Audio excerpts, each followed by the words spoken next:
வணக்கம்ப்பா. காலையில் எழுந்திரிச்சதுலேருந்து படுக்க போகிற வரைக்கும் நம்ம உடம்பும் மூளையும் சுறுசுறுப்பாக இருக்கணும். அப்போத்தான் நம்ம எத்தனையோ காரியங்களை சாதிக்க முடியும். குழந்தை குட்டிகளை வளர்க்க முடியும். இல்லை ஒரு வேலைக்கு போனாலும் செஞ்சாலும் டயர்டாகாமல் இருக்கணும். அப்படி இருக்கும்போது ஒரு ஜூஸ் சொல்லித்தரேன். அதை நீங்கள் குடிச்சிங்கன்னா நீங்கள் படுக்க போகிற வரைக்கும் நல்லா சுறுசுறுப்பாக இருக்கலாம். உங்கள் மூளையுமே சுறுசுறுப்பாக இருக்கும். என்னென்னா நெல்லிக்காய், பெரிய நெல்லிக்காய் இருக்கு இல்லையா, அதை ஒன்று எடுத்துக்கோங்க. புதினா இலை கொஞ்சம் எடுத்துக்கோங்க.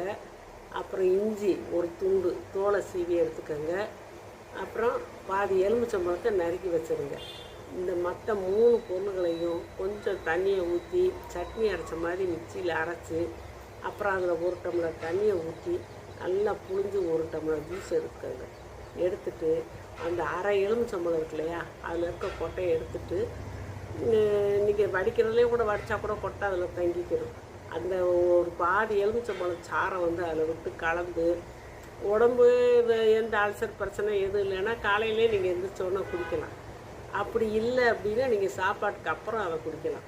அப்படி நம்மளுக்கு வயிற்று பிரச்சனை பண்ணும் அப்படின்னா சாப்பாட்டுக்கு அப்புறம் அதை குடிக்கலாம். குடிச்சிங்கன்னா அன்னைக்கு ஃபுல்லாக உங்களுக்கு உடம்பும் மூளையும் சுறுசுறுப்பாக இருக்கும்.